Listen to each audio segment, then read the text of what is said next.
বাগেরহাটের প্রতিটা গ্রামে গ্রামে নূতনভাবে ঈদ উদযাপন হয়েছে এবছর। আমরা আছি বাগেরহাটের মোরেলগঞ্জ উপজেলার চিংড়াখালী ইউনিয়নে। এই ইউনিয়নে আমরা দেখেছি যে নেতাকর্মীরা কিন্তু উৎসব উদ্দীপনার মধ্য দিয়ে এবছর যে ঈদ উল আজহা পালন করেছে তার একটা নূতন আমরা দিগন্ত উন্মোচন করতে পেরেছি। আমরা দেখেছি যে আসলে নেতাকর্মীরা কিন্তু সকলে মিলেই গ্রামগঞ্জে মোটর শোভাযাত্রা থেকে শুরু করে তারা কিন্তু দলে দলে ঈদ উদযাপনের যে বার্তা পৌঁছে দিচ্ছেন এবং কৌশল বিনিময় করছেন। এখানে যারা মনোনয়ন প্রত্যাশী প্রার্থীরা রয়েছেন তারাও কিন্তু নেতাকর্মীদের ধারে ধারে যাচ্ছেন এবং কৌশল বিনিময় করছেন। আমরা দেখতে পাচ্ছি যে প্রত্যেকটা ইউনিয়নে কিন্তু এখন এক ধরনের উৎসব মুখর পরিবেশ তৈরি হয়েছে এবং আগামীতে গণতন্ত্র প্রক্রিয়ায় বাংলাদেশের একটা নির্বাচন হবে। সেই নির্বাচনে আসলে সাধারণ মানুষ যাতে নির্বিঘ্নে ভোট প্রদান করতে পারে স্ব প্রার্থীকে এবং তারা যাতে নূতনভাবে নূতন বাংলাদেশের স্বপ্ন নিয়ে যে তারা পথ চলা সেই পথ চলাকে তারা আরও বেগবান করবে এমনটাই কিন্তু প্রত্যাশা করছে। আমরা যদি একটু দেখাই যেখানে মানুষ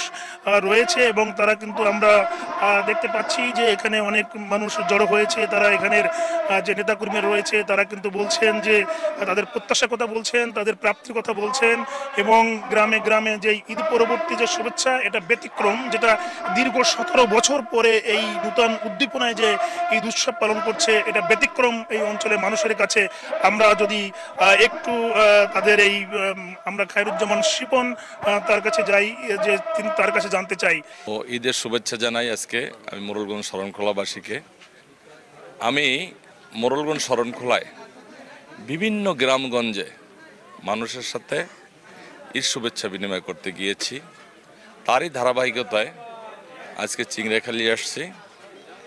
আমরা দেখলাম যে ফ্যাসিস্ট সরকার পালিয়ে যাওয়ার পরে মানুষ অনেক উদ্দীপনা নিয়ে এই ঈদ উল আজহাটা পালন করেছে।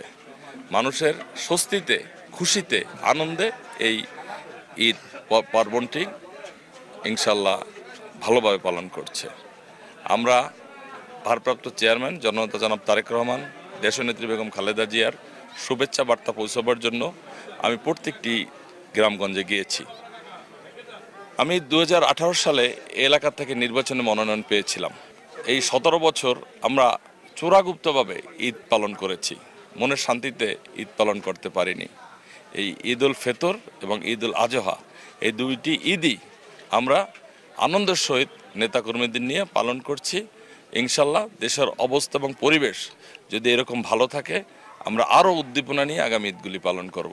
এছাড়া যদি একজন মালয়েশিয়া প্রবাসী ছিলেন এবং তিনি দীর্ঘদিন ধরে এই অত্যাচার নির্যাতন এর কারণেই কিন্তু বিদেশে পাড়ি দিয়েছিলেন, এখন দেশে ফিরে এসেছেন এবং ঈদ উল আজহা উদযাপন করেছেন এবং তার অভিব্যক্তি আমরা শুনতে চাই। যে এই স্বৈরাচারী শেখ হাসিনার অত্যাচারে সমস্ত বাংলাদেশের যারা বিএনপির ত্যাগী নেতা কর্মীরা যারা আছে সবাই কিন্তু জিম্মি ছিল। এবছর যে ঈদ উদযাপন যে হয়েছে 17 বছর পরে, যে আনন্দের কোনো শেষ নাই। আমার নিজের এলাকায় 6 নং চিংড়াখালী, যে আজকে যে আমি আইসা আমাদের ভাই ব্রাদার এই কাজী খায়রুজ্জামান শিপন ভাই সবসময় এই চিংড়াখালীবাসীদের কাছে থাকে এবং আমার এই ইউনিয়নের সভাপতি আছে সোবান স্যার, দীর্ঘ আজকে লং টাইম সে রাজনীতির সাথে জড়িত এবং যে এত আনন্দ মানুষের ভিতরে আপনারা অবশ্যই দেখতে পাচ্ছেন যে এই আনন্দটা 17টি বছর কিন্তু বুকের ভিতরে চাপা ছিল।